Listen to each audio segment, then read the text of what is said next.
Hello ជំរាបសួរអ្នកទាំងអស់គ្នាថ្ងៃនេះជួយជំរាបមានម្ដងទៀតហើយថ្ងៃនេះមានស្នាមតទីរងរបស់យើងរឿងផ្លែក្នុងរស្នាមចូលសម្រាប់អូនភាគទី2ភាគទី3ភាគទី4ភាគទី5មកតទៅដល់លើកថាពេលយើងជួយទៅកាន់សិទ្ធិរបស់យើងតែម្ដងទៅកាត់មកដល់ពេលដែលគាត់នៅលើពុកដែលគាត់ព្រៀបការចឹងណាហើយមានអ្នកបំរើអង្គចំណាំអ្នកគាត់បាននិយាយថាស្ដេចរាត្រីប្រទានរបស់នេះឲ្យអ្នកម្នាងវានេះគឺជាអ្នកពីរក្បាលដែលលាបជាមួយគុជធ្វើដោយដៃដោយបៈអធិរាជជាមួយនឹងសូត្រដែលមានគុណភាពខ្ពស់បំផុតនេះគឺជាស៊ុបដែលមានសារធាតុចិញ្ចឹមដល់រាងកាយឆាប់ហូបវាទៅលើកមកឲ្យហើយគេក៏បានក្រវះចេញខ្ចាយឡើងចេញទឹកពេញនឹងតែម្ដងពេលហ្នឹងគឺថាស្អីគេមកនឹងស្ដេចស្ត្រីមែនហ្នឹងមកហ្នឹងគឺថាមិននឹងបានលោកចាក់ដៃឆ្អល់ហើយនិយាយថានេះគឺមិននិយាយស្ដេចស្ត្រីទេអ្នកទាំងអស់គ្នាស៊ុបដែលធ្វើចេញពីភ្នែកមនុស្សតែនេះគឺជាភ្នែករបស់ឃាតករដែលបានបរាជ័យក្នុងបេសកកម្មភ្នែកច្រើនណាស់ហើយបដងណាគាត់ជាមនុស្សគួរតែដឹងស្បែកមនុស្សលុតចង្គង់គេក៏បានលុតចង្គង់និយាយថាស្បែកមនុស្សព្រោះនិយាយថាសម្លៀកបំពាក់នេះធ្វើចេញពីស្បែកមនុស្សវះចេញពីពួកឃាតករនៅពេលដែលពួកគេនៅមានជីវិតហើយអ្នកបន្ទាប់គឺជាខ្ញុំហើយនឹងឯងហា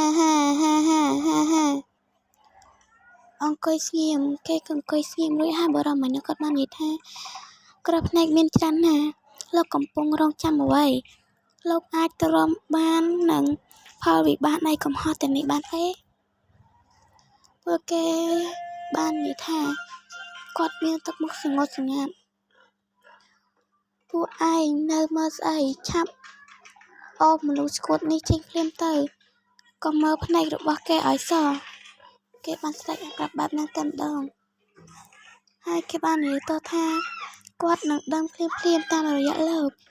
គាត់គឺជាស្បៃសាច់អារក្សមកពីឋាននរកហើយនិយាយហើយអង្គចំណាំម្នាក់ក៏បាននិយាយថាសូមលោកនៅទីនេះចោលខ្ញុំម្ចាស់ចេញទៅវិញហើយគាត់ក៏បានបិទទ្វារហើយពេលហ្នឹងក៏ខ្យល់ក៏ចូលមកហើយចូលនៅទីនោះក៏ចាប់ផ្ដើមរលត់អស់ហើយវាគឺរលត់អស់រលីងតែម្ដងហើយគាត់ក៏បានអត់ធុកវិញគាត់មានហាងងាយច្រឡំធុកអ្នកទាំងអស់គ្នាទៀតគាត់បានគិតក្នុងចិត្តថាពិភពលោកនេះមានអ្វីទៀតវាគួរឲ្យភ័យខ្លាចជាងការភ្ញាក់ពីគេក្នុងរាងកាយដែលមិនអាចទទួលស្គាល់បាននោះដៃទាំងគូនេះធ្លាប់កាន់ដាវបញ្ជាទាហានរាប់ពាន់ប៉ុន្តែឥឡូវនេះវាខ្សែនខ្លាំងរហូតដល់ខ្ញុំមិនអាចស្រមៃបានខ្ញុំធ្លាប់ជួបរឿងដ៏គួរឲ្យខ្លាចបំផុតនៅលើផែនដីមានអ្វីទៀតដែលអាចពេលនោះសត្វទៅលើសម្លេងបើកទ្វារមួយក្តីតែម្ដងទ្វាររបើកឡើងស្អីដូចមិនបាក់និយាយមែនតើហើយខ្យល់បុកចូលខ្លាំងមែនតើហើយមានអ្វីទៀតដែលអាចជំរុញចិត្តខ្ញុំគេក៏បានមកមើលគាត់គឺនៅទីនេះគេក៏បានបែរទៅមើលពេលខ្ញុំត្រូវតែឃើញថាស្ដេចរាត្រីហ្នឹងគាត់មកពីមុខគេហើយភ្នែកឡើងក្រហមដូចជាខឹងអញ្ចឹងបានចាប់មុខរបស់គេបានចាប់ទាញគេមើលមុខគាត់ចំរុញគាត់បានគិតក្នុងចិត្តថាគាត់ចូលមកបានដោយរបៀបណាហេតុអីពេលនោះខ្ញុំមើលមិនឃើញគាត់អញ្ចឹងហើយតែរាត្រីនោះមាននំមកស្អាតខ្លាំងមែនតើនឹងតែគាត់មានសញ្ញាសង្គមមួយនៅលើថ្ងាសរបស់គាត់ហើយគាត់បានគិតក្នុងចិត្តថាស្ដេចរាត្រីនៅកូនក្រមុំនេះពិតជាស្អាតជាថ្មីម្ដងទៀតខ្ញុំបានបាត់បង់អ្វីទាំងអស់ជីវិតរបស់ខ្ញុំផ្ទះនាងនៅនគរស្ដេចរាត្រីក៏មានមុខមាត់គួរឲ្យខ្លាចតែពួកគាត់សង្ហាតែគ្រាន់តែគាត់មានចរិតគួរឲ្យខ្លាចចាគ្រាមុនពេលខ្ញុំស្លាប់វាបានខ្លាចជាសុបិនអាក្រក់សម្លេងខ្សឹបខ្សៀវនៃការអស់សង្ឃឹមបានបន្តដេញតាមខ្ញុំដោយមិនឈប់មិនឈរ រីករាយណាស់ដែលបានជួបរីហើយមេតបយាវបញ្ចប់ការរំលឹកអតីតកាលពេលនេះគឺថាស្ដេចរាត្រីនឹងបានចាប់ទាញចកាគេមកចិត្តគាត់ព្រោះបានឲ្យគេមើលមកគាត់ចាំរំនិយាយថាខិតមកចិត្តខ្ញុំមករួចបាននិយាយថាលើកនេះសត្រូវវាសនារបស់ខ្ញុំនឹងមិនចាញ់លើមនុស្សទៀតទេមេឃយប់មានខ្យល់មានទាំងភ្លៀងមកទៀតភាពវ័យក្មេងមោទនភាពនិងមានមត្តច្ឆាមានឆន្ទៈក្នុងការបំរើនគរឲ្យអស់ពីសមត្ថភាពរបស់ខ្ញុំដឹងបន្តិចទៀតថាខ្ញុំត្រូវបូជារាងកាយដើម្បីនគរខ្ញុំគ្រាន់តែដូចមេបនម្នាក់នោះតែមកពួកគេក៏ចាប់ផ្ដើមចាច់ទាំងគ្នាចឹងទៅហាត់អ្វីបានជាអូនញ័រខ្លាំងយ៉ាងនេះអូនខ្លាចមែនទេគឺគាត់ភ័យឡើងញ័រហើយអត់មានដាក់សម្រាប់ខ្លួនមិនតាំងអត់មានអីអានឹងចាំចោលឈឹបចំហហើយនេះដូច្នេះត្រង់អាណិតខ្ញុំចាពេលហ្នឹងគឺថាស្រីរាត្រីនោះគាត់បានចាប់កកែរួចវាថាហាឬក៏បដូរចាប់កកែមកឯត្រង់កែវិញហើយมันចាប់ចកែរបស់កែងអាចចង់ឲ្យឡើងរួចនិយាយថាយើងមិនគិតថាឯងនឹងអាចមានអាយុវែងនោះទេដៃនៅលើខ្នងរបស់ខ្ញុំត្រជាក់ណាស់មនុស្សនោះមានអារម្មណ៍បែបណាទៅខ្ញុំត្រូវតែត្រៀមខ្លួនបើសិនជាគេអន់មកចិត្តខ្ញុំនឹងមុខរបស់ឯងចុះអ្វីនឹងចាប់ឆាប់ក៏បានសឹកឲ្យកជាគេថាវាល្អជាងកាយវិការ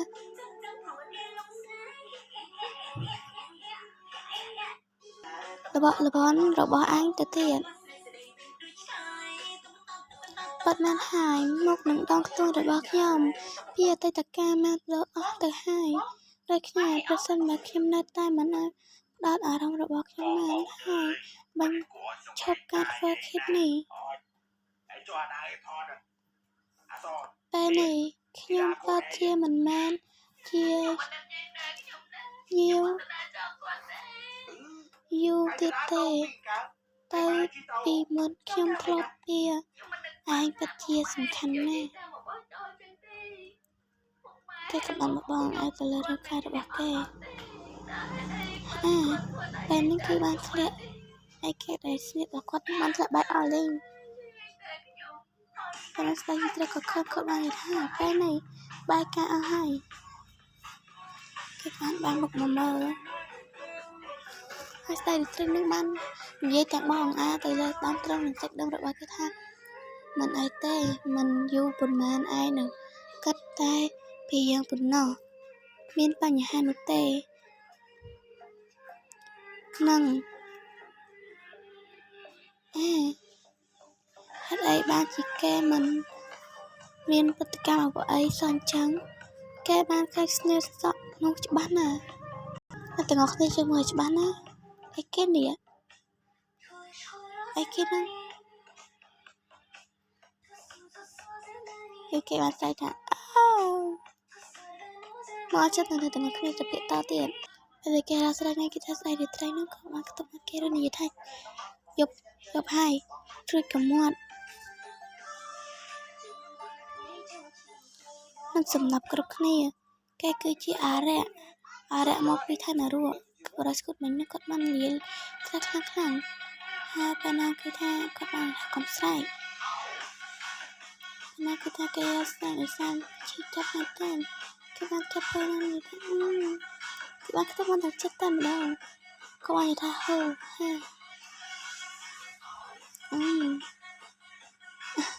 ើយនឹងចិត្តនឹងគេកំដៅពេលប្រខែគឺថាពួកគេគឺកេងលក់ហើយគាត់បានកំណត់គេថាវាពិតជាឈើទីបំផុតញាក់ហើយអូសម្លាញ់គឺតាមពិតទៅគេបានកំណត់តែគេបាននិយាយថាវាពិតជាឈើធ្វើឲ្យ ដាច់ទឹកត្រីនោះក៏ដឹងថាទីបំផុតវាហើយអូសម្លាញ់និយាយឡើងស្វិតអត់មានគេម្ដងអត់ឡើយអត់មានគូគេមានគូធ្វើគេបាក់ភ្នែករត់និយាយថាដាច់ទឹកត្រីស្ដាយទឹកត្រីគឺនៅចិត្តនឹងឥឡូវនេះក៏បានដល់ប៉ាសាច់ហើយវិញហើយគាត់បាននិយាយថាអូហេតុអីបានជាសឹករបស់ត្រូវប្រជាពលរដ្ឋអញ្ចឹងខ្ញុំបានដេកជាមួយស្អែកទឹកត្រីយកមកខ្ញុំបាត់ជាអស់កម្លាំងខ្លាំងណាស់មិនណាអញ្ចឹងទេវាគ្រាន់តែជាការដែលគ្រប់គ្នាមិនអាចទប់ទល់អារម្មណ៍នឹងការពេញចិត្តរបស់ទ្រង់បានព្រះអង្គគេក៏បានចង់របស់គេបានអញ្ជើញរបស់ត្រីចម្លែកណាស់កាលពីយុគមិញរាងកាយរបស់គាត់ប្រជាដូចជាតកប៉ុន្តែឥឡូវវាធម្មតាទៅវិញគាត់មានអាកម្លាំងអ្វីខ្លះយ៉ាងពេញចិត្តណាស់យុគនឹងឯងគឺអស្ចារ្យណាស់អារម្មណ៍ណាឯងនៅតែស្ដាប់បង្គាប់ឯងនឹងទទួលបានរបស់មានតម្លៃជាច្រើននេះយ៉ាងពេញចិត្តគាត់កំពុងគំរាមខ្ញុំម្ចាស់នឹងស្ដាប់បង្គាប់ព្រះអង្គជំនួសដោយការដាក់ទណ្ឌកម្មខ្ញុំស្ដេចរាត្រីបានទុកខ្ញុំនៅក្បែរគាត់ដែលមានទំនុកចិត្តថាខ្ញុំមិនអាចជួយឲ្យគាត់បាននោះទេ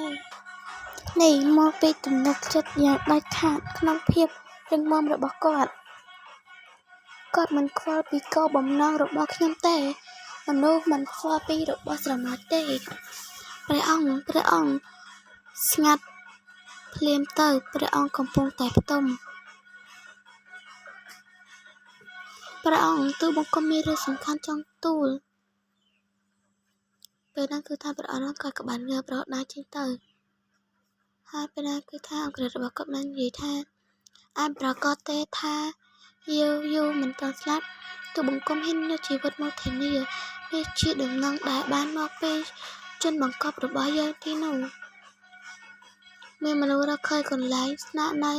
របស់យូបន្ទាប់ពីយើងបានបញ្ជាឲ្យមនុស្សរបស់យើងតាមគេហើយល្អណាស់ល្អយើងដឹងហើយនៅដូចគេអាចស្លាប់ងាយដែររបៀបណាគាត់បាននិយាយទៅខាងថាចេញបញ្ជាដើម្បីផ្ទេរអ្នកស៊ើបអស់ការទាំងអស់ហើយពួកគេរកយូឲ្យឃើញពេលហ្នឹងគឺថាទូបាថាមកយើងក៏បានលឺស្នាមត្រូវគេចាប់គេមកទាំងរស់យើងចង់ប្រដៅគេផ្ទាល់ដៃក្រាបទូលព្រះអង្គស្ដេចរាត្រីនៅតាមស៊ើបទោះបីជាការស្លាប់របស់យូត្រូវបានប្រកាសរួចជាសាធារណៈហើយក៏ដោយមុនពេលស្ដេចរាត្រីរកឃើញការពិតខ្ញុំត្រូវតែបញ្ចុះជីវិតរបស់គាត់មុនពួកយើងគួរបញ្ជូនជាវទៅមេទ័ពរងអ៊ីវនៅដូចអ្នកដែលមកមុនដែរទេព្រះអង្គកំពុងពិចារណាព្រះអង្គទូលបង្គំក្រាបទូលលាគួរភ្ញាក់ផ្អើលណាស់ឯងអាចទប់ទល់នឹងជំងឺខ្លួនរបស់យើងបានដោយមិនដឹងខ្លួនសក់សប្រែពណ៌ខ្មៅឯងជាអ្នកមានសំណាងដល់យើងសួតបាននៅវិមានស្ត្រីពេលនោះគឺថាទូបឋមយើងក៏អង្គុយនៅនឹងពងកាត់អ្វីជាបញ្ហាប្រកបផ្នែកអង្គនឹងសុបិនក្រហល់ក្រហាយចង្កេះដូចពស់សំឡេងធ្ងន់ដែលមិនអាចកំណត់បានអ្វីគ្រប់យ៉ាងគឺល្អឥតខ្ចោះមិនថាជាអាកប្បកិរិយារបស់គាត់ឬកាយវិការរបស់គាត់ខ្ញុំបានក៏កហាមជាយូរមកហើយដើម្បីតបតនឹងចំណងតណ្ហាដូច្នេះស្ដេចរាត្រីមិនត្រូវសៅមងដោយតណ្ហាយ៉ាងដុនដាច់ទោះបីគាត់មើលទៅសាហាវក៏ដោយគឺគេមើលឲ្យគេភ័យឲ្យក៏កោះតកគឺគេសង្កេតថាដៃណូប៉ាត់ជាបានស្មានមិនដល់ថា តែយាយត្រីគាត់មិនធ្លាប់ជានោះទេពេលនោះខ្លាចគេដាក់អនុម័តដៃរបស់គាត់នឹងដៃខ្ទេចគេថាសូម្បីតែខ្ញុំបានស្មានចិត្តគាត់ក៏ដោយតែខ្ញុំត្រូវគិតពីផែនការតាមរយៈពេលវែងហើយស្វែងរកឱកាសផ្សេងទៀតដើម្បីសម្លាប់គាត់តើពេលនិយាយរួចគេក៏បានទម្លាក់អាវុធនៅក្នុងដៃគេរួចនិយាយថាខ្ញុំត្រូវតែប្រុងប្រយ័ត្នបន្ថែមទៀតជាពិសេសជាមួយនឹងរាងកាយដ៏ទន់ខ្សោយមួយនេះទ្រង់នៅតែធ្វើមកបែបនេះទៀតផ្ទៃមកដ៏ទន់រលោងរបស់ទ្រង់នឹងប្រែជាជ្រាលជ្រួញមិនខានញញឹមឲ្យបានច្រើនដើម្បីឲ្យអ្នករាល់គ្នាអាចបើកភ្នែកមើលបានដោយគ្មានភាពភ័យខ្លាចទ្រង់ជាស្នំថ្មីរបស់ស្ដេចរាត្រីមែនទេបងប្រហៀវតើថ្មីតើថ្មជាឌីនៅអាណាដែលបងប្រុសបាននិយាយថានឹងនាំខ្ញុំទៅនោះព្រះអង្គម្ចាស់ហេនេះដែលធ្លាប់ធ្វើជាចំណាប់ខ្មាំងនៅយាវគឺយូណាស្ដេចរាត្រីពិតជាបានទទួលកំណប់ទ្រព្យល្អមែនពេលហ្នឹងគឺគេបានងាកចេញចម្លាស់របស់ទ្រង់គឺមិនអាចប្រៀបផ្ទឹមបានសូម្បីតែមនុស្សស្រីដែលនៅក្នុងវិមាននេះមិនក៏បានជាគេសាហាវម្លេះតែប្រុសតូចទន់ខ្សោយម្នាក់នោះទៅណាហើយគឺថារាជបុត្រនឹងបានចាប់មករបស់គេឬនិយាយថាទោះជាយ៉ាងណាក៏ដោយយើងគិតថាខ្ញុំធ្លាប់ឃើញចិញ្ចើមនឹងភ្នែកទាំងគូនេះពីមុនមកទ្រង់អាចជាមនុស្សម្នាក់ដែលយើងធ្លាប់ស្គាល់ទេពេលហ្នឹងគឺថាពុកបឋមអាយ៉ាងគាត់ខំគាត់ក៏ងើបឈររួចនិយាយថាក្រោកឈរឡើងយ៉ាងរឹងមាំហើយក៏ដើរចេញមកទៅហើយរាជបុត្រនឹងមកថាគេអៀនមែនទេគេពិតជាធ្វើឲ្យយើងចង់ដឹងខ្លាំងណាស់ឆោតញញឹមពេលហ្នឹងគឺថាទូបឋមអាយ៉ាងគាត់បានដើរតាមផ្លូវដែលមានទឹកភ្លៀងនោះគេត្រូវបានស្ដេចរាត្រីចិញ្ចឹមតាំងពីតូចមកពីក្មេងបរិសុទ្ធល្អទៅជាមនុស្សពឹសពោមានកលល្បិចមនុស្សផ្លាស់ប្ដូរទៅតាមកាលៈទេសៈរបស់ពួកគេពួកយើងមិនបានឃើញគ្នាយូរមកហើយពួកយើងបាននៅជាមួយគ្នាជាច្រើនដងគ្នាកាលពីអតីតកាលហើយគេប្រហែលជានៅតែចោទចាំខ្ញុំមិនដែលភ្លេច